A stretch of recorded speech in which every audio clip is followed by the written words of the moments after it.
Entonces, buenas tardes a los presentes y a las personas online. Hoy Sí, se vamos a escucha hacer bien. nuestra última clase. Va a ser en actividad solar. Nos vamos a enfocar básicamente, la mayoría de la parte va a ser en la actividad solar en la fotosfera. Y les voy a poner un par de ejemplos en los cuales, en los cuales yo trabajo. Aquí hay para, para luego, para el Hanson, hay dos links. El primero es solo el código, en el cual sí, podemos usar los datos que usamos ayer.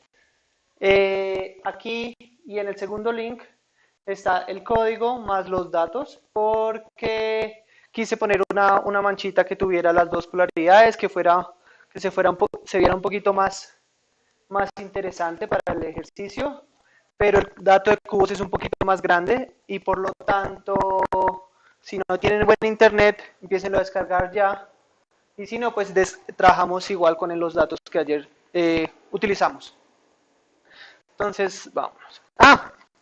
Antes de irnos con la presentación, ayer hablamos de que era LTE y non-LTE, y para eso les quería mostrar un ejemplo aquí de hecho, cómo se ve un perfil fotosférico, el que trabaja SDO-HMI. De hecho, este es un artículo que ya está aceptado para publicación. Y básicamente lo que estudiamos es cómo es la formación de la línea que trabaja SDO cuando se trata en non-LTE. Y para lo que les quiero mostrar, básicamente usamos un cubo de la magnetodinámica y podemos sintetizar los perfiles en local y no equilibrio termodinámico. Y aquí uno empieza a ver las diferencias, donde en la parte más derecha de su pantalla, el perfil negro es cuando miramos la línea y la modelamos asumiendo equilibrio térmico local, y la línea azul es cuando sintetizamos la misma línea, pero teniendo en cuenta efectos no locales. Y cuando ustedes ya empiezan a ver el promedio, la línea promedio varía bastante. Height. El bitline que es del código promedio,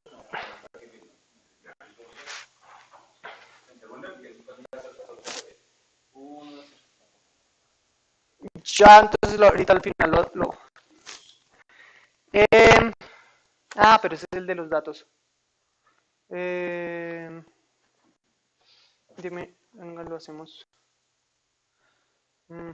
¿Por qué no funciona? Hagamos Hanson 3, copy link y creemos aquí. Qué pena la gente que está online, pero así lo hacemos, lo pueden ir descargando.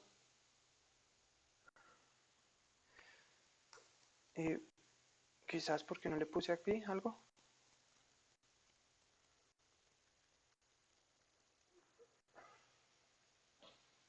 Listo. Y lo ponemos acá.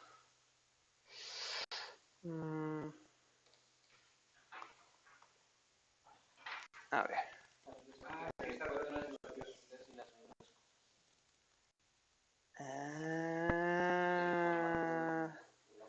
De las presentaciones.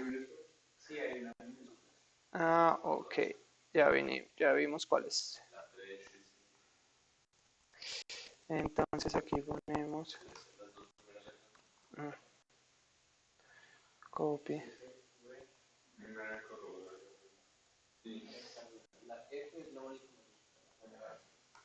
Aquí entonces el código. ¿Y cómo es?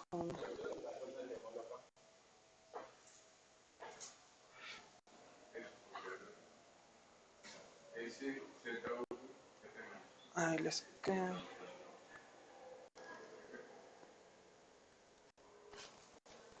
Y al final pongámoslo aquí también. Un segundo. para que quede todo claro. Y el anterior, de hecho, entonces también no debe funcionar el del código, ¿no? No, ese sí funcionó. Ese sí funcionó. Ah, porque todo será en mayúscula. Acá, perfecto. Listo. Qué pena con ustedes, entonces vamos a empezar. Ya habíamos visto, entonces, aquí hay un ejemplo de 3 puntos tomados en la umbra, penumbra, quiet zone, sol en calma. Y cuando uno empieza a mirar cómo cambian los parámetros de Stokes, si empezamos a tener diferentes efectos termodinámicos y de transferencia radiativa, los perfiles que obtenemos van a ser completamente distintos. Eso es bastante importante cuando queremos modelar y obtener la física a partir de nuestras observaciones. Ayer también, esto es cuando, si tuviéramos un instrumento perfecto, si pudiéramos tener muchos puntos a lo largo de nuestra línea y podemos reconstruir todo el perfil. Pero si tenemos un instrumento, por ejemplo, como HMI, que tiene 6 puntos a lo largo de la línea, así es como se ve. Esos son los perfiles que observa HMI. Los mismos perfiles que vimos antes. Perdemos un poquito de información, pero vamos, tenemos datos de todo el disco solar cada 5 minutos, porque estos ya son los 4 parámetros de Stokes. ¿De casualidad por qué escogieron o por qué hicieron que solo la muestra solo de 6 puntos? De hecho, podrían tomar más puntos, pero ellos decidieron tener 6 puntos porque quieren tener en los datos en lo largo de la línea la visual. SDO HMI tiene 2 cámaras. Una cámara toma el Stokes A, la intensidad y la polarización circular, y la otra cámara, que se llama la cámara vectorial, tomaba la polarización lineal. Así estuvieron observando los primeros 5 años, que es la etapa nominal de usualmente cada las misiones. Y en el 2016 cambiaron el modo al modo L. Se dieron cuenta que podían empezar a tomar datos combinando las 2 cámaras. Y por lo tanto ya pasamos de 12 minutos a 5 minutos, luego del 2016. Pero ellos querían tener datos cada 45 segundos porque a ellos les interesa estudiar el interior solar y por lo tanto quieren ir más rápido que los modos P y la variación típica de un píxel en la fotosfera, que es la velocidad del sonido en la localidad, que es usualmente 7 kilómetros por segundo, pero nuestro píxel tiene un tamaño de 360 kilómetros, entonces haciendo todo eso les tocó tener una... Exactamente, y que el píxel que tú estás observando esté quieto. Entonces tienes que, porque tú tomas 6 puntos para obtener los cuatro parámetros de Stokes. Tienes que tomar, ya vimos ayer, tienes que rotar tu polarizador lineal y tienes que poner el retardador. Y para hacer eso toma tiempo, y por eso tenemos una cadencia de 45 segundos para tomar todas las imágenes. Entonces hay que balancear las dos, hay que tener un compromiso entre las dos. Y eso es lo que observamos, por eso, dependiendo de la ciencia que tú quieras tener o hacer, HMI es un instrumento buenísimo o es un instrumento malísimo. Por eso no hay que tomarlo como la Biblia. ¿Listo? Ya. Espero... Entonces, si la gente ya habíamos dicho, si quieren descargar los nuevos datos, empiecen a descargar porque son como 180 megas o algo así. Algo así, entonces toma un poquito. Entonces hoy terminamos un poco con magnetismo solar y vamos, como es la clase de magnetismo solar, pues vamos a medir el campo magnético de una mancha solar. Entonces ustedes lo van a hacer a partir de la aproximación de campo débil como ayer la vimos. Entonces tenemos aquí, como ya vimos, tenemos el disco solar tomado en el continuo y hay un par de cositas oscuras. Estas pequeñas cosas que se ven oscuras en el disco solar son las manchas solares, las sunspots. Si hacemos un zoom en la mancha, vemos que una mancha tiene muchas estructuras. En el centro hay varias cosas, hay diferentes tonalidades. Hay unas zonas que se llaman dark cores, los núcleos oscuros, pero también hay puntos brillantes incluso dentro de la umbra de manchas solares, eso se llama los puntos umbrales, y esos nos demuestran que hay aún, ya les voy a decir por qué las manchas solares aparecen, pero aún dentro de la umbra de manchas solares aún hay transferencia de calor. Es decir, las manchas solares aparecen en el disco solar porque inhiben la transferencia de energía dentro del transporte de energía del interior solar a la atmósfera.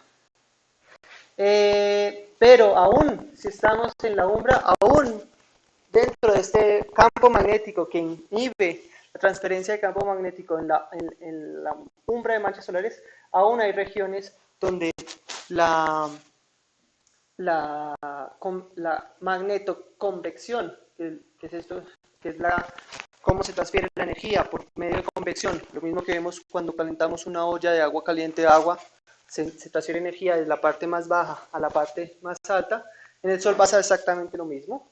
Y aún aquí, en la umbra, donde se esperaría que no hay, que es una región más fría, aproximadamente unos 2000 Kelvin más frío que sus alrededores, aún tenemos convección. Y estos puntos brillantes, de hecho, hay muchas preguntas abiertas sobre ellos, pero como ya vimos ayer, es difícil la observación.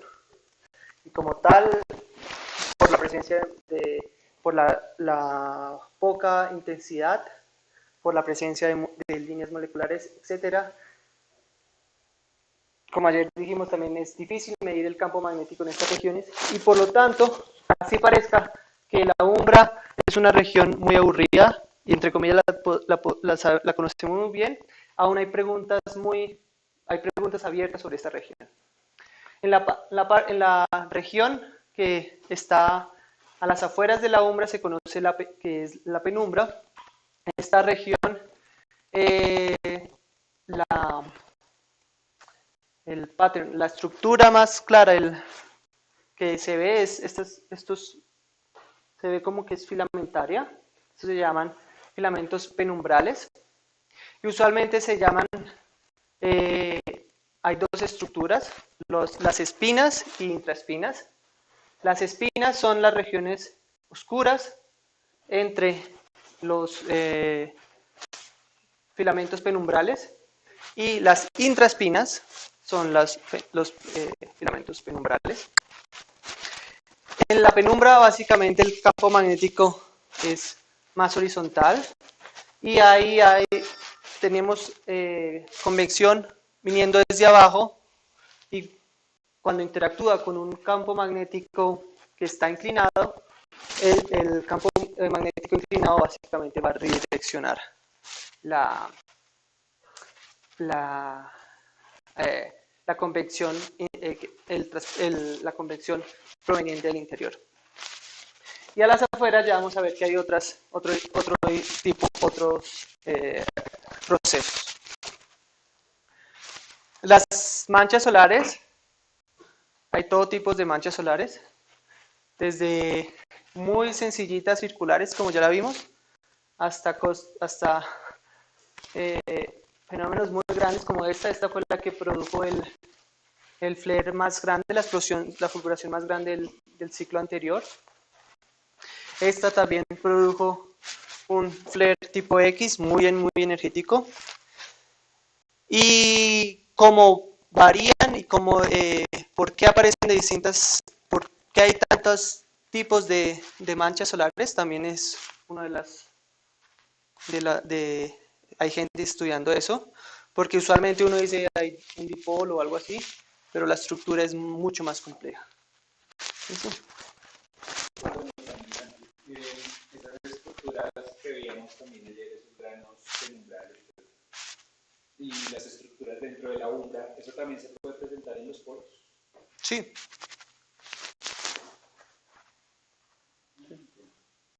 Sí. Los poros también tienen estructura. Los poros son regiones, usualmente son regiones las cuales no tienen penumbra, pero son oscuras. Hay poros, Santiago de hecho trabaja en eso. Ahorita voy a mostrar un ejemplo de su artículo, donde hay regiones donde una parte tiene penumbra y otra parte no tiene penumbra, como acá. Y ahí está asociado con el humor, pero allá vamos. O sea, también en un poro podríamos ver exactamente un puente. En un poro podemos tener un puente de luz, un light bridge en inglés. Son estas regiones blancas, más brillantes que aparecen. Hay diferentes tipos de light bridge, ya vamos a ir allá. De hecho, casi toda la clase está enfocada en light bridges porque hay mucha física en esas regiones. Así que en 5 minutos se responde esa pregunta.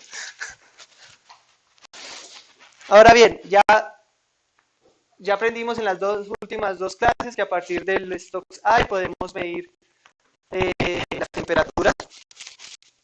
Y como vemos acá, el sol en calma, quiet zone, es más caliente que la penumbra. Y la umbra es aproximadamente unos 2000 Kelvin más fría, donde la temperatura aproximada del sol y el quiet zone es unos 5700 grados Kelvin. Si vamos a medir el campo magnético de una mancha, el campo magnético típico de una mancha es aproximadamente 3000 grados Kelvin en la umbra, y en la umbra y en la penumbra decae de la parte más interna a las partes más afuera, donde en la parte interna aparece 2700, 2500, y en las partes más exteriores decae a 700.000 grados Kelvin. Y en el quiet zone hay concentraciones pequeñas de campo magnético. Hay un artículo muy importante de Stenflo en los 70 donde dice que hay concentraciones de 1000 Gauss en el quiet zone. De hecho, uno las puede observar. Pero, entre comillas, si no hay esas concentraciones de quiet zone network, también el campo magnético no es tan vigoroso como en las manchas solares. También vimos ayer que cuando medimos la polarización lineal y la podemos modelar, podemos obtener la información de la inclinación del campo magnético. Aquí un color significa una polaridad, el otro color significa la otra polaridad.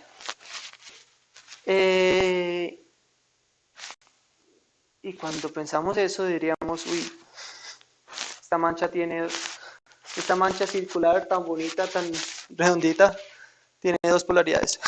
La polaridad o la inclinación. La inclinación del campo magnético nos da la polaridad. Pero en que De 0 a 90 es una polaridad, de 90 a 180. el 90 es la inestable. El 90 es la NSA. Esa era la cuestión. Entonces, ¿dónde está la mancha? Entonces, ya habíamos dicho que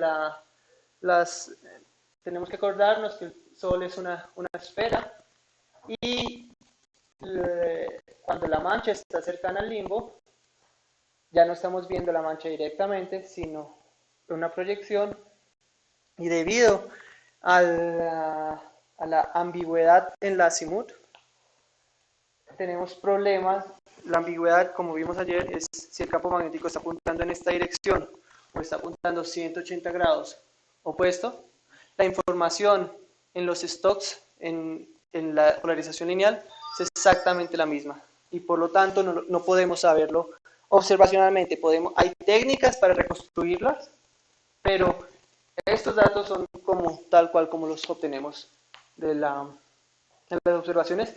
Es decir, que esto pasa muy frecuentemente, que la gente trabaja con líneas de donde la polaridad cambia en las manchas y uno ve unas cosas que no.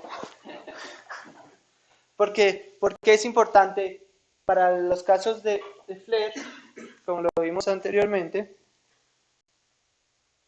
usualmente que fue el que les dije que produjo un flare muy grande.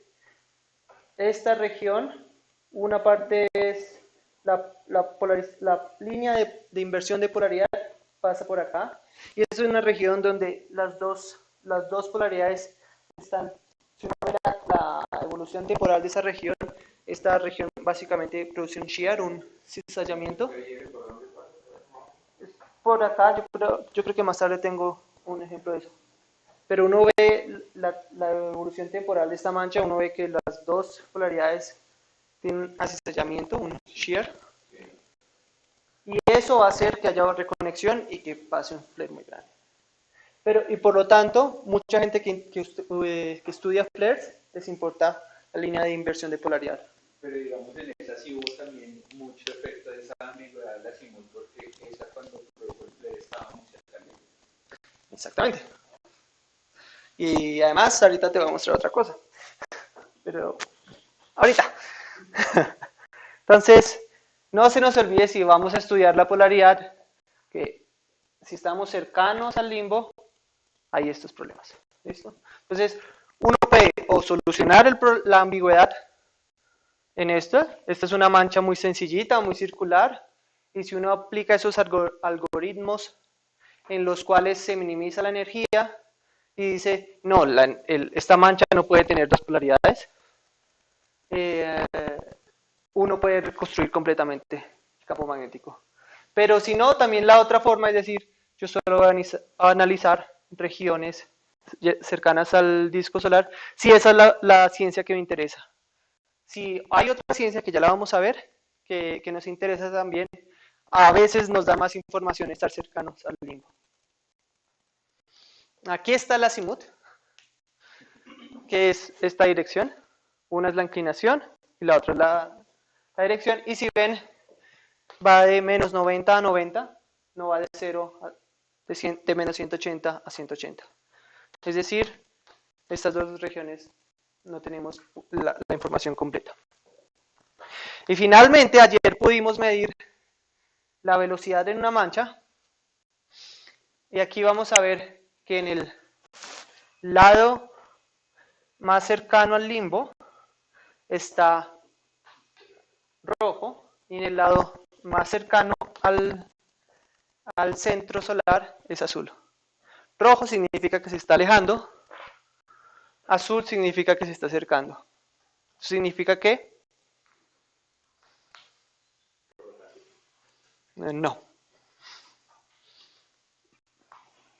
Esto es una región que la estamos viendo así y esta parte se está yendo allá y esta parte se está viniendo hacia acá. Es decir, que este flujo que vemos acá es casi paralelo a la superficie solar. Y eso se llama el Evershed Flow, que fue observado casi 100 años, así es, más de 100 años. De hecho, en esos artículos, las propiedades generales del Evershed Flow están acá casi todas. Ya ahorita les voy a mostrar un nuevo tipo de Evershed, pero las propiedades generales están ahí. Incluidas, por ejemplo, si ven que aquí hay un área donde la velocidad es casi cero. Eso es debido, esta área es para el área paralela al limbo. Y es por proyección nuevamente, cuando la mancha sea paralela al limbo. Simplemente, nuevamente, proyección.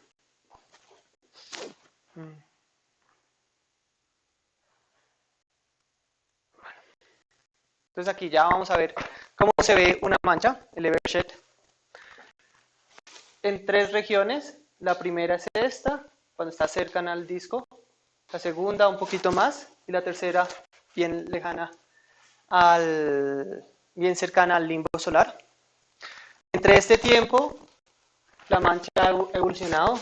De hecho, esta es una mancha muy famosa porque fue de las primeras manchas observadas por Hinode en diciembre del 2006, la cual produjo 4 X-class flares, 2 que son muy famosos, muy famosos, que tienen más de 100 papers cada flare. Así que esta mancha está muy estudiada. Y ahora si estudiamos las velocidades, vemos que cuando la mancha estaba cercana al disco, el Evershed, el flujo que vemos en la umbra, simplemente estamos viendo la parte de afuera, granular de umbral dots, de puntos umbrales. Es decir, si uno, ahorita vamos a ver en la siguiente, vamos a ver cómo evoluciona este y vamos a ver que empiezan a aparecer muchos puntos umbrales. Aquí al final nos van a dar un estilo, un live bridge filamentario. Entonces aquí está. Si tenemos un PG, si es penumbral grain y pasa a si empieza a nacer, vemos toda la evolución, es decir, aquí esta mancha está cayendo. Vamos a ver que se separa. Los puentes brillantes son usualmente estudiados, son un indicativo de la formación o del decaimiento de las manchas. También ellos se pueden formar, si estamos acá, y aquí empiezan a ver que los puntos umbrales se empiezan como a alargar, y completa la umbra. Y también está el proceso completo, es que están ahí, por ejemplo acá, y empiezan a decaer. Entonces por eso dan un indicativo de la formación de manchas o también del decaimiento de manchas. Viceversa. Sí, señor. Donde mu cercano a mu igual a 1 es el disco solar y mu igual a 0 es el limbo. Y en esa última, está claro si está formándose la mancha, porque yo veo como que el flujo neto disminuye. Pues hacía buenos baños en la última.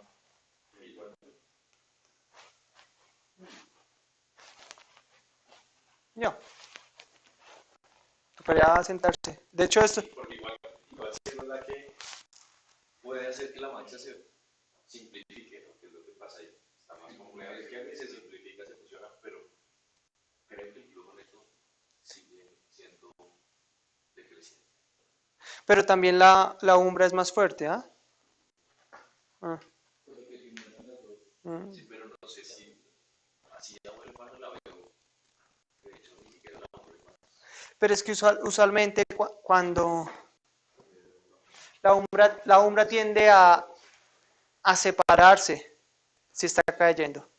Si la mancha estuviera decayendo, es que es difícil que la umbra se vuelva una estructura si está decayendo. No lo he visto. Probablemente esa empezó a voltar. evolucionar antes de salir No, aquí todavía no estamos cercanos al limbo. Esa pregunta es interesante, pero hay un puente de luz puede tener campos magnéticos un poquito más verticales, que de hecho tienen efectos en la corona, incluso en la corona. Entonces puede pasar que ese puente de luz lo que haga es simplemente se extiende así, y eso hace que entonces el campo magnético ya pase a ser horizontal a totalmente vertical, pero está cayendo. O sea que probablemente en la descomposición de ese puente de luz. Sí, de hecho es que estaba recordando en el 2010 con Sara Matthews publicamos un artículo en donde, de hecho el título es Puentes de luz, un puente entre la fotosfera y la corona, porque encontramos en un raster en Equinode encontramos signos de un abrillantamiento justo encima del puente de luz. Pero sí, pero ¿cómo es? Es decir, como si el puente de luz se abriera, sube así, genera reconexión en capas altas y eso puede hacer que la sombra pues, se unifique, porque ya están quitando.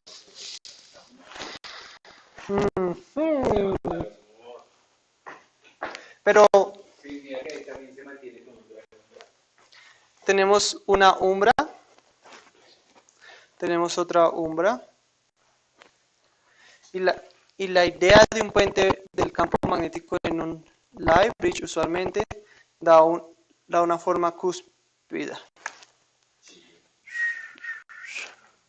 Y aquí puede haber reconexión, pero esta región, en este tipo de live bridge, ya vamos a ver otro tipo de live bridge, es casi cero, porque es convección, magnetoconvección. Pero sí, no sé si conoces el artículo de Robinson 2016, donde ahorita lo ponemos, cogieron y muestran una observación divina en el SST, donde se ve toda la actividad cromosférica en los live bridges. Pero sí, los live bridges usualmente tienen, pero en la corona... En la corona, eso fue lo que claro, era 5 píxeles, o sea, una cosa miserablemente pequeña, pero ahí estaba justo como encima de la luz. Porque es que el problema de la corona, es que el problema de la corona es que cuando nos vamos a la corona, los loops, los lazos coronales de una región a otra que nacen desde la umbra son oscuros.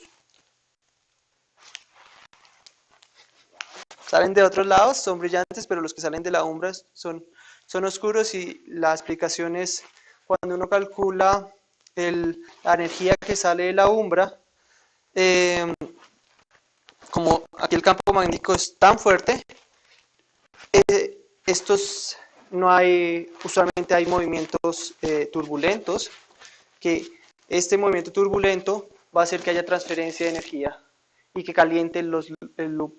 Pero en la umbra, como es una estructura quieta, este movimiento no pasa, y cuando vemos la corona, ahorita les muestro, usualmente los loops, los ribots o las bucles que salen de las manchas que tienen origen en la umbra son oscuros. Es diferente a lo que vemos normalmente, que es como ese tubo de flujo, ese flux rock que va saliendo. Pero si tú ves el flux drop, no sale de la umbra. Es raro. Ahorita lo miramos, pero... Aparece el puente de luz, no es sombra como tal. Exactamente. Y lo otro también, que se ve mucho es en el light bridge, igual que los filaments, mucho twist. No, en algunos, uno ve mucho twist, y entre más twist tiene, más acción tiene en la forma. Eso es lo que yo estoy trabajando ahorita. Ya vamos a ver eso.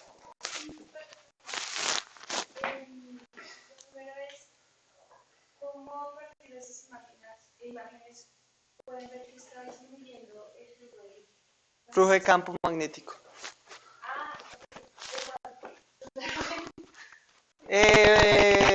Yo voy a asumir porque soy de Santiago, supongo que es porque el área de la umbra es aproximadamente la misma, pero la mancha es un poquito, es constante, y si es constante, usualmente el campo magnético debe ser aproximadamente constante. Supongo que es. Y un poco en el contraste, es decir, entre más oscuro esté, pues uno sabe que hay más campo, entre más clarito me pues más o menos es una... Claro, bueno, el valor, ¿cómo? El contraste y el tamaño. Además, por ejemplo, el de la extrema derecha está Pero estos ya han sido corregidos por... No, Lim Darkening. No me acuerdo. No me acuerdo por qué. No me acuerdo si los corregí. No me acuerdo que si los corregí porque esta también está... Ya. No, pero es que está muy cercana al limbo, entonces acuérdate que un área grande cercana al limbo cubre una región muy pequeñita. Y si uno la quiere desestrechar, usualmente todas las formas también se ven un poco afectadas. Es decir, sí. No. No. Pueden favorecer a que se formen esos puentes de luz de una forma u otra. O sea, el comportamiento es muy diferente, a pesar de que se va a formar en la misma región. Entonces, típicamente, ¿qué escenario favorece que se comporte ese puente de luz de una forma u otra? El proceso más clásico es el que estamos aquí. Y es que la mancha está decayendo, la magnetoconvección viniendo empieza a ganar y empieza básicamente a romperte la mancha. Es el proceso más. O cuando están saliendo y se empiezan a juntar, por ejemplo acá,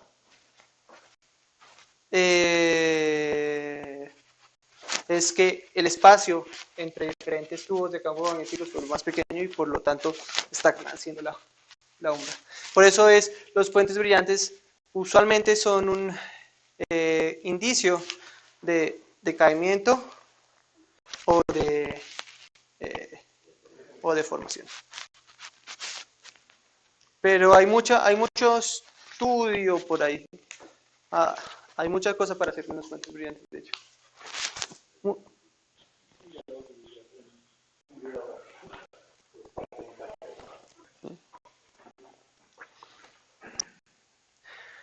Ahora bien, ya estudiamos el flujo Evershed. Aquí tenemos otro puente brillante. Tenemos una manchita muy circular y un puente brillante. Si nos vamos a estudiar los mapas de velocidad en la línea de la visual, vemos el Evershed. Este es el lado del limbo, este es el lado del disco central, y aparece una estructura completamente opuesta. Estos se llaman los Counter Evershed Flows, CFs, o Evershed opuestos. Y es decir, aquí se esperaría que la velocidad del flujo fuera en esta dirección, pero ahorita está yendo en esta dirección.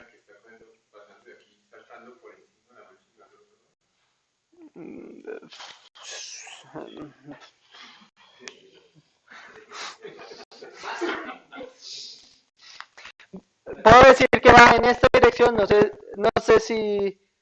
si va a la traviesa. Eso ya vamos a ver.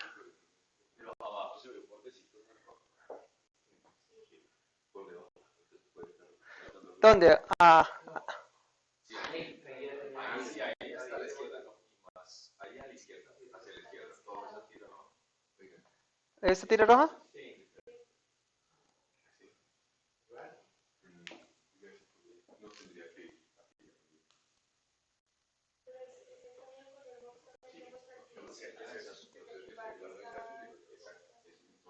puede mostrar el twist, pero como tuviéramos twist, ya vamos a ver un library que tiene twist, pero mira que toda la estructura casi es completa. Ahora bien, este es un ejemplo.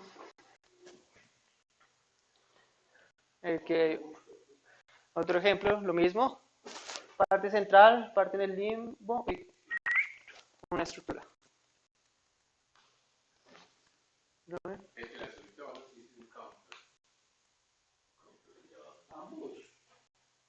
El de arriba vuelve a tener mezcla azul y rojo. Este de acá. Acá. Pero sí, pero no tiene, pero aquí en la penumbra de que el sentido que debería tener. ¿Cierto? Es continuo los dos de arriba. Mm. Pero sí es el que está señalado. O sea, no está conectando al otro lado de la... No, porque este está asociado con la de Bridges, ya vamos a ver por qué. No todos están asociados con la de Bridges, con puentes brillantes. Aquí hay otro ejemplo.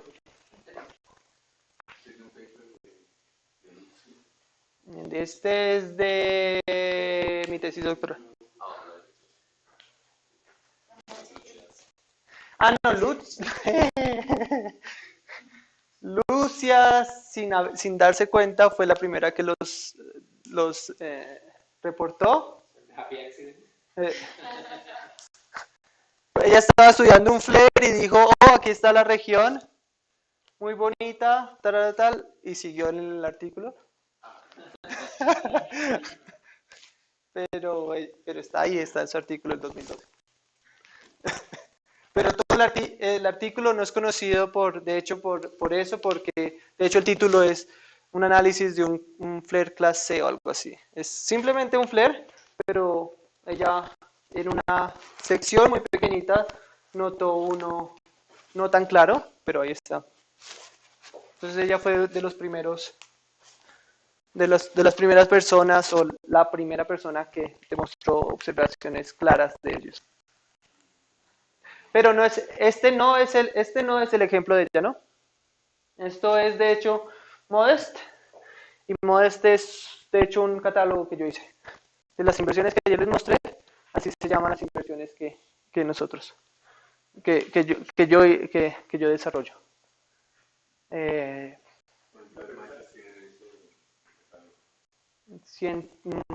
Casi 200 y 1000 inversiones. En el tercero que se ve un pequeño filamento en la parte inferior izquierda, que se ve arriba pero abajo se ve como una isla. ¿Esto?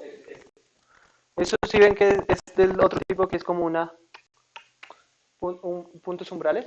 Son puntos umbrales. Mm. Por eso la máscara se lo desacabó. Sí, no. Entonces, de hecho, esas son las cosas que hasta aquí, hasta Lucia Klein, Sia Tapia, Rohan Luis, hasta el año pasado habían 5 controversial flows, y una de las cosas que yo dije es qué tan raros son. Entonces cogí HMI como 1000 manchas y encontré 400. Pasamos de tener 5 controversial flows a tener ahora 400. Y nos damos cuenta que hay dos tipos. Entonces aquí tenemos la mancha, desde sencillas, beta, gamma, delta, en todos los tipos de manchas. Ahorita hacemos un zoom en estas regiones y vemos que si es un controversial flow, si la penumbra es azul, entonces el controversial flow va a aparecer rojo y viceversa. Si la penumbra es roja, el controversial flow va a aparecer como una región azul. Y también nos dimos cuenta que están asociados, lo mismo que es la misma estructura, pero hay muchos asociados a puentes brillantes. Siempre hay asociados. Y cuando nos pusimos a contar cuántos estaban asociados con puente brillante y con penumbra normal, la estadística es casi 50 y 50. Pero si nos acordamos que el área que cubre un puente brillante comparado con la penumbra es mucho más pequeña, al parecer los puentes brillantes son regiones que son propensas a formar estas regiones. Y eso es una de las cosas que yo estoy analizando ahorita, ese tipo de estructuras. Ahora bien, Santiago se le debe saber muy bien. Alberto, que fue el compañero de oficina de Santiago durante su doctorado. Y si miramos es una imagen, un video producido con Gino de Souti. Y si juntamos las imágenes, uno ve que el flujo de Becher flow no cae, sino que al parecer continúa. Lo que dicen autores es que usualmente el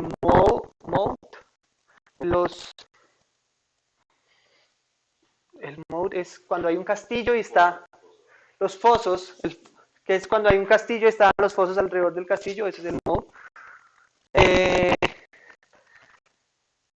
Tiene una longitud aproximada a la penumbra en la localidad. Usualmente. Si esta es la umbra, usualmente el mode tiene la misma. Usualmente tiene la misma. ¿Listo?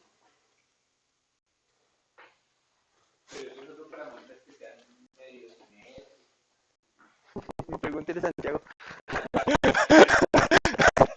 Pero eso se lo puse acá.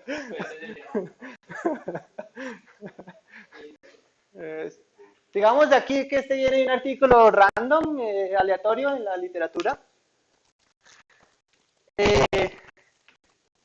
Y cuando calculan las velocidades, cuando siguen el plasma con se llama local correlation tracking, cuando siguen como una imagen se movió con respecto a la otra, podemos calcular las velocidades no solo en la línea de la visual, pero también en la paralelas a la superficie. Eso tiene problemas también, obviamente, porque acuérdense que usualmente no medimos siempre la misma altura, y eso depende de la temperatura local, de la densidad local, etcétera, como ya lo vimos en la clase 2. Pero igual, a partir de eso podemos hacer esos campos de velocidades. Y como vieron esos autores, vieron tres cosas. Entonces, el mode flow es paralelo a la penumbra. Cuando no hay penumbra, no hay. El tercero, ahorita no me acuerdo. El campo magnético. Si hay campo magnético, el campo magnético con la línea de inversión de polaridad como que bloquea. Y así por eso aquí, Vargas. Un muy buen artículo.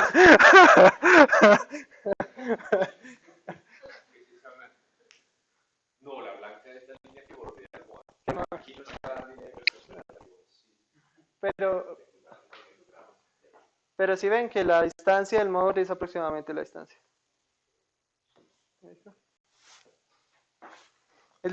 Santiago tiene dos artículos en 2008 bastante recomendados. Ahora bien nos vamos a ir a casos extremos. Entonces aquí vamos a hacer un corte a lo largo de esta línea. Tenemos los 4 stocks que ya vimos. Longitud de onda, y en Y es esta línea. Y aquí es donde, por ejemplo, con los ojos podemos ver las líneas moleculares que ayer hablamos, cuando estamos pasando esta umbra muy oscura. Tenemos la polarización lineal y circular. Pero cuando pasamos este punto, este line bridge acá, estamos viendo estamos viendo con nuestros propios ojos el efecto Simon. Las líneas espectrales se abren completamente. Y si simplemente ponemos una reglita como está acá,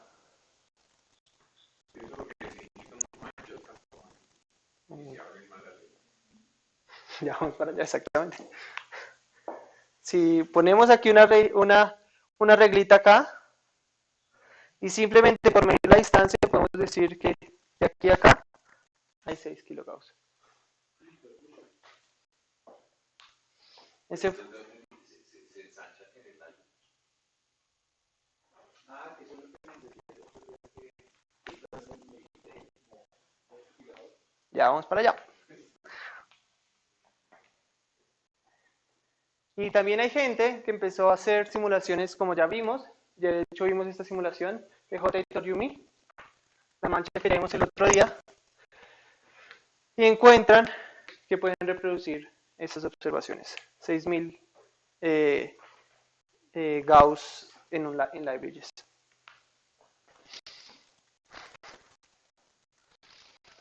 Entonces, ese es uno de los artículos iniciales. Y ellos reportan en esta carta al editor 6250. Esto viene de su artículo, donde los puntos negros son las observaciones y las rayas rojas son el modelo. Y para los 6250 Gauss, el fiteo no es muy bueno, porque digamos, ¿cierto? ¿Por qué? Ya lo estudiamos ayer, porque utilizan una atmósfera Manhattan, lo cual ya sabemos que es muy importante en física solar. La usan mucho porque es la única solución analítica y por lo tanto la podemos aplicar en dicha imagen. Pero para perfiles complicados, por simple física de la transferencia relativa, no te va a fitear. ¿Por qué? Porque el Manhattan te va a siempre producir perfiles que son simétricos. Y cuando tienes un perfil que es asimétrico, por definición, no te lo va a fitear. O puedes hacer un chambonaz. Y es decir que aquí hay dos atmósferas, ¿cierto? Pero no te da. Entonces, de hecho, Okamoto estaba en nuestro instituto, vino a presentar esos resultados y nosotros nos pusimos a hacer eso y hicimos, quizás no. Entonces yo dije, no, hagámoslo. Entonces yo apliqué otro tipo de inversión, que es lo que ayer vimos, y es las que se llaman que son, tenemos información a lo largo, ya no es una simple altura, sino que tenemos estratificación, y además tenemos en cuenta cómo nuestro telescopio toma una imagen de un punto. Es decir, empecemos acá. Si nuestra imagen es perfecta, si nuestro telescopio, por alguna razón, antes la luz llega a nuestro telescopio, en cada píxel tenemos una atmósfera distinta. Pero porque la estamos observando con un telescopio, esta es la PSF de nuestro telescopio de Hinode. Hinode tiene no simplemente un disco de aire, sino es más complicada porque tenemos en el secundario tiene que estar en su posición por alguna cosa, así que hay que amarrarlo, y es lo que vemos acá. Es decir, que la PSF es compleja. Y al finalizar, lo que se obtiene es como un sancocho de la atmósfera. Entonces, nuestra imagen real es la convolución de la imagen con la PSF. Eso es lo que observamos. Entonces, lo que nosotros hacemos es irnos en el otro sentido. Cogemos las observaciones, hacemos las inversiones teniendo en cuenta la PSF y obtenemos las condiciones. Y aquí entonces estamos en el mismo library, puente brillante, donde los puntos negros son las observaciones y la línea verde es nuestro fiteo. No está tan mal, ¿cierto? Incluso en que miren esta cosa tan rara. Este tipo de inversiones que fueron desarrolladas por Michiel Barnard, y el código empezó de hecho desde la tesis doctoral de Sami en los 80, podemos obtener buenos fiteos. Ahora bien, podemos estudiar cómo es la física ahí. Entonces, tenemos la temperatura dijimos que teníamos estratificación, entonces tenemos información a diferentes capas. Y de la temperatura podemos ver que está este es un puente brillante porque aparece en medio de una umbra. ¿Listo? Si vamos a ver el campo magnético, el cubo, uno de los cubos que yo les mandé, les pasé ayer, tiene eso, tenía para cada parámetro físico 3 capas. Y donde aquí tomamos este contorno, es el contorno 5000 Gauss, y este contorno es a 6200 porque fue el valor que reportó Okamoto. Y con el fiteo que vimos ahora, de hecho cuando podemos fitear bien el parámetro de Stokes, de hecho nosotros reportamos 8200, que es hasta el momento el récord observado en el Sol. ¿Qué tanto les propongo la gestión tuvo ese modelo?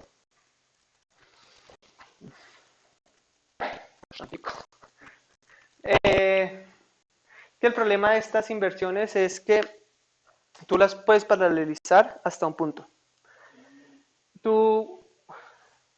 De hecho, eso lo demostramos en el artículo. Hay inversiones que tú puedes hacer píxel a píxel. Y si lo puedes hacer píxel a píxel, lo puedes paralelizar. Si tienes un computador muy grande, se puede hacer rápido.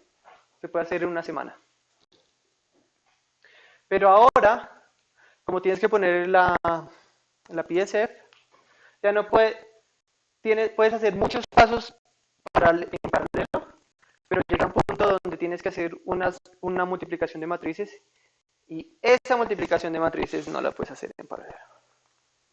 Así que necesitas una máquina con muchos procesadores y con una memoria muy grande. Así que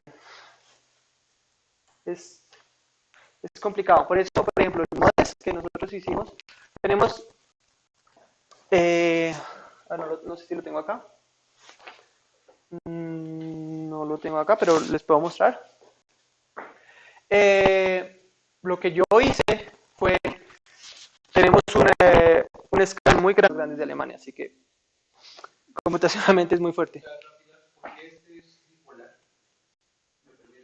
Y ya, es esta diapositiva.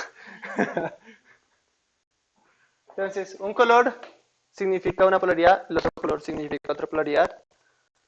Y donde cambia la polaridad es en la mitad del puente brillante. Por eso se llama, ese es otro tipo de las cosas que yo estoy intentando ahorita poner, y es que no hay la clasificación clásica de Soboka de 4 tipos de libraries, pero también esto es un tipo de library.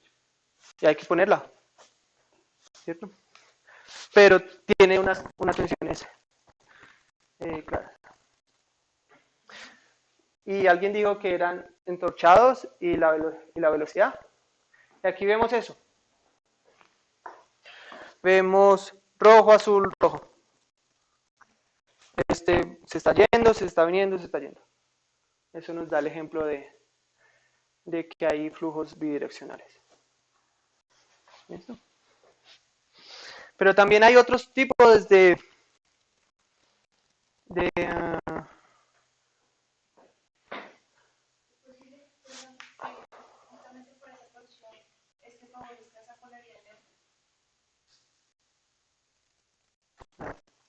este tipo de torsión te da que el campo magnético sea más horizontal. Porque es como una estructura. Es como si tienes algo que está. Entonces, si lo estás viendo acá, el flujo, el campo magnético es casi horizontal. ¿Cierto? La estructura en general.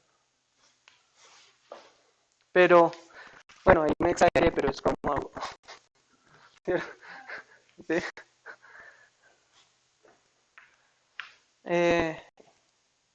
Y ahora también hay otras cosas, y es que dijimos antes que en las regiones de las afueras de la penumbra solar, el campo magnético es usualmente 1700, ¿qué?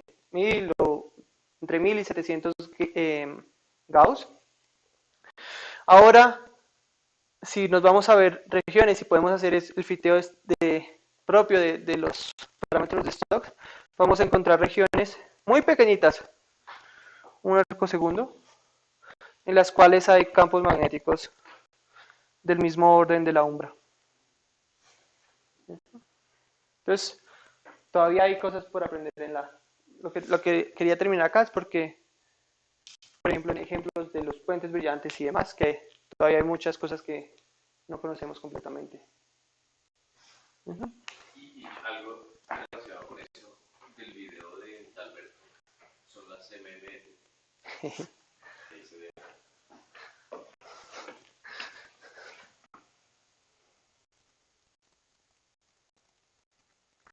MMF, Moving Magnetic Features, que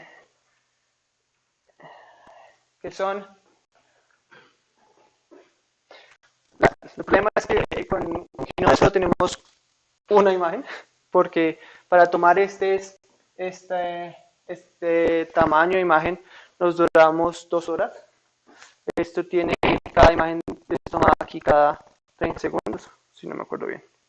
Y las Moving Magnetic Fixtures, usualmente en el artículo de Alberto lo que le estaba mostrando era estas cosas negritas que se ven acá, pero el Moving Magnetic Fixtures son estas localidades, estas regiones de campo magnético que se mueven en la penumbra, en las afueras.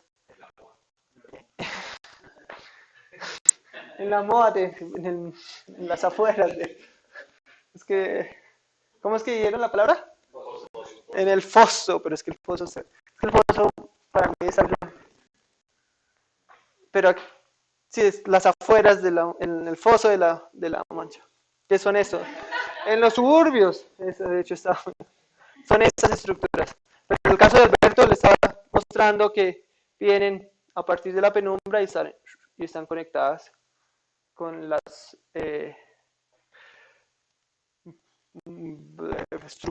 estructuras que se mueven, magnéticas que se mueven. Pero entonces coincidirían esas con las de campo magnético de 5 o 6 kilómetros. Ajá. Eso nadie lo ha hecho. Eso nadie lo ha hecho. Pues además esas que se mueven son interesantes porque pueden ser unipolares o pueden ser bipolares y generan efectos en capas más altas. Es un trabajo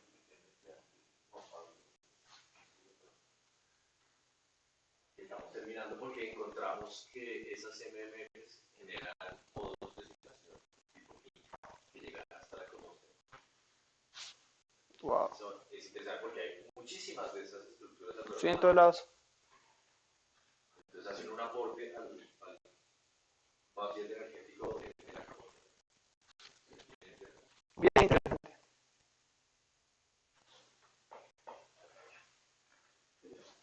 ¿Listo? Yo creo que podemos parar ahí. Si tenemos tiempo les muestro otros ejemplos, pero yo creo que ahí podemos medir el campo magnético de una mancha. Ustedes lo van a medir. ¿Les parece? ¿Hay preguntas en el chat? ¿No? Listo.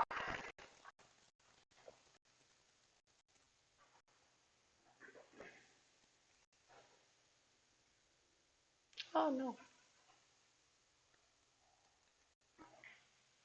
Ahí está.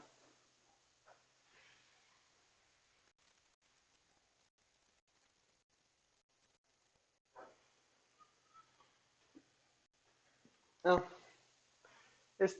Entonces vamos a comenzar lo mismo. En Python cargamos nuestras librerías.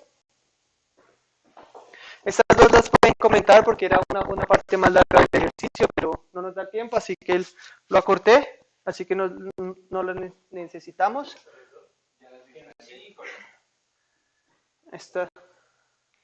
Esta era una parte más larguita y era porque les mostraba que a partir de una cadena de Markov, cómo podíamos medir los errores de la medición, pero ya nos metíamos en cadenas de Markov y ya nos metíamos en otras cosas y ya se nos iba muy larga la cosa. Así que las podemos comentar. Si no la tienen instalada. Y las mismas, las tres librerías que tenemos, NumPy, Matplotlib para flotear y AstroPy para abrir los feeds. Y ahora vamos a estimar el campo magnético en unos feeds. O si pudieron descargar los datos de hoy, es esta línea. Si no tuvieron internet, pueden utilizar esta línea. Entonces, ustedes escogen. Cualquiera de los dos funciona bien. De hecho, lo podemos hacer con las dos. Entonces, yo lo voy a hacer con la nueva porque es más bonita. Y ya habíamos visto. En nuestro Python lo abre nuestro cubo de datos. Tiene cuatro dimensiones. Las dos primeras son las dimensiones Python Y, X, horrible. El tercero es los estados de polarización I, U, Q y B. Y el último es la longitud de onda.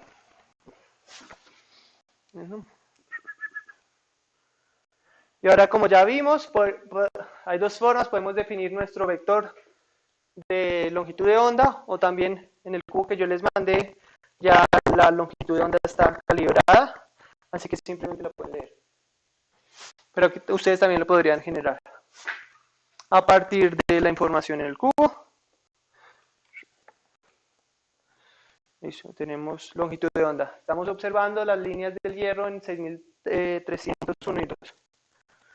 Y ahora vamos a hacer, como ya vimos ayer, vamos a hacer la imagen del continuo. X, Y, todas. Y, que es la primera imagen. Y vamos en el continuo, como ya vimos ayer.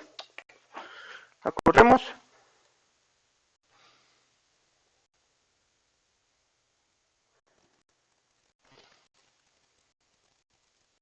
Esta es nuestra manchita. Les puse esta comparada con la de ayer porque ya vamos a ver cómo es la polaridad.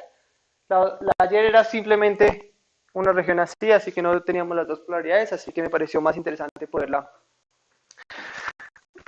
ver de esta manera, poder ver el campo magnético en una región en la cual tenemos las dos componentes del campo magnético.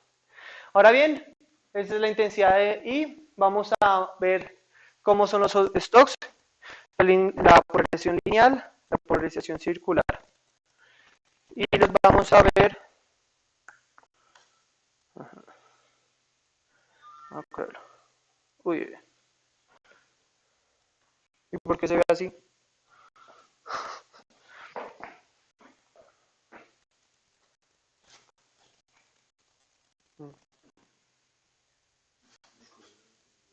Más continuo que la reproducción de polarización circular. No. Miren. Siempre que yo les he hablado, hablo en términos normalizados, en el porcentaje de polarización con respecto al continuo. Usualmente aquí eso se los puse para que aquí estas unidades no son importantes. Lo que usualmente escogemos es una región en el continuo, la promediamos y ese es nuestro valor 0. Y a partir de ahí vamos a normalizar. ¿Listo? Hagámoslo.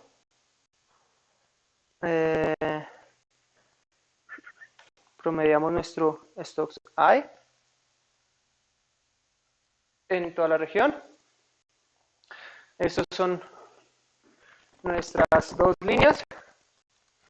El hierro 1, esta es más fuerte, o sea, nos va a dar información de capas más altas. Y esta, como ya vimos ayer, el factor de Landé es más grande, así que es más sensitiva al campo magnético. Aquí se los dejé en píxeles, no en longitud de onda, porque ahorita vamos a coger y analizar esta región. ¿Listo? O sea, entre 15 y 50, algo así. Pero también lo podríamos plotear en longitud de onda. como les había dicho, La anterior era píxeles. en píxeles. Básicamente es una magnífica. Entonces, es decir, que vemos aquí que esta manchita, por eso fue que la cambié, tiene las dos polaridades.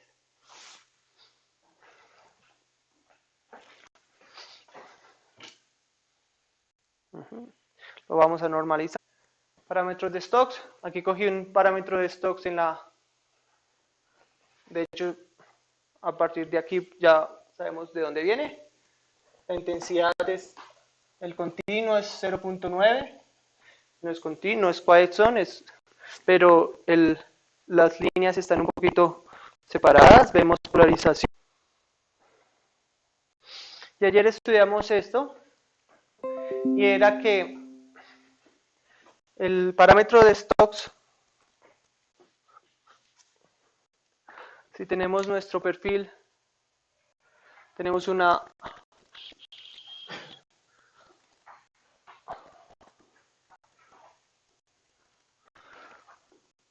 línea espectral, cualquiera. Si tomamos la derivada, la derivada de, esto va a ser allá, de I en función de la longitud de onda, vamos a empezar. Aquí, esto va a ser 0, viene 0, 0, 0, 0, 0, y llega a un punto donde es negativa, acá, vamos a bajar, llega aquí a un punto donde es 0, aquí cambiamos de signo, empezamos a subir, llegamos a esta región es 0, seguimos derivando, llegamos a esta región, aquí 0 nuevamente, y nos devolvemos. Lo cual la derivada de I es aproximadamente, como ya vimos, tiene la misma forma que un Stokes B. Y usando eso, es constante, longitud de onda, esto lo sabemos, el valor del Landé, lo sabemos, y aquí podemos sacar el campo magnético. Entonces, al igualar esto, a coger una línea, podemos medir el campo magnético. Entonces, hagámoslo. Aquí lo único que voy a hacer es calcular la derivada de I en un punto, en el mismo punto, y la derivada de la longitud de onda. Y los voy a plotear esta derivada y el Stokes B. Que me debe dar una línea, y no está tan mal. ¿Listo? Yo sí las corrí.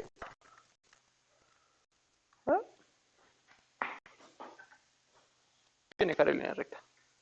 ¿Cierto? No estamos modelando, estamos utilizando la aproximación de campo débil. Si hacemos una inversión, la medición es mejor. Pero aquí vemos que tenemos aproximadamente una línea recta. Y si le calculamos la pendiente a esa línea recta, ya sabemos cómo, esto es de física clásica, podemos calcular podemos fitear esta línea recta acá, y yo creo que aquí ya debe salir. Tenemos nuestra línea recta, no tan mal, ¿no? Y ya sabemos que era la pendiente, el campo magnético es igual a la pendiente por unas constantes. Sabemos que en este píxel el campo magnético es 1400 Gauss. Ahora entonces lo podemos meter podemos hacer lo mismo para toda la imagen. Por eso generamos una función y la corremos. Para toda la imagen, eso debe tomar unos 30 segundos, si no estoy mal. Porque estamos fiteando para cada píxel y estamos calculando el campo magnético para cada píxel. Y por lo tanto corremos dos fores. para la primera línea. ¿Listo? Y aquí este valor que tomamos acá estará la constante, la longitud de onda al cuadrado y el valor delante. ¿Listo? Ya terminó, 30 segundos. Vemos cuál es la forma. Bien. Y lo ploteamos.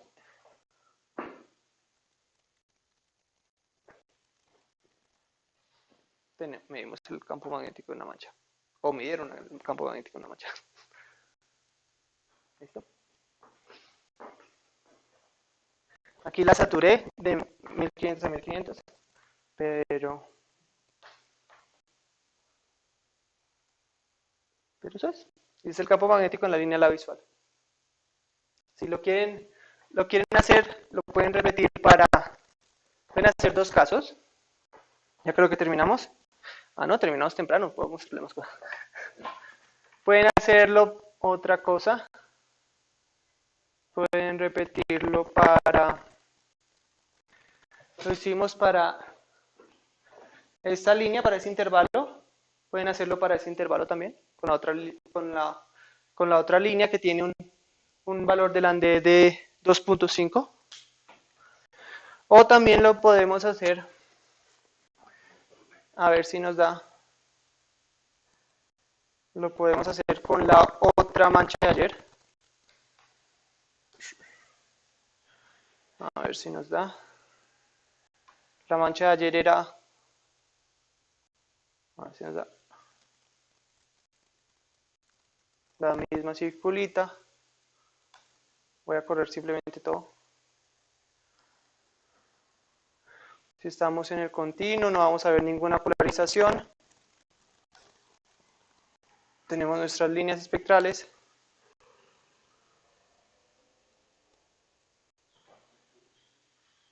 Los stocks Q y U están rotados. Y tenemos que la mancha tiene simplemente una polaridad.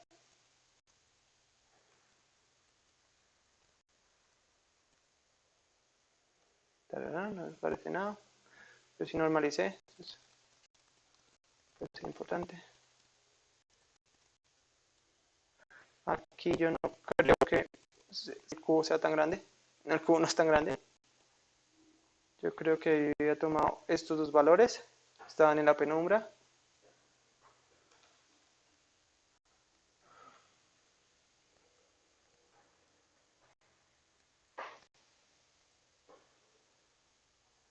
En la penumbra vemos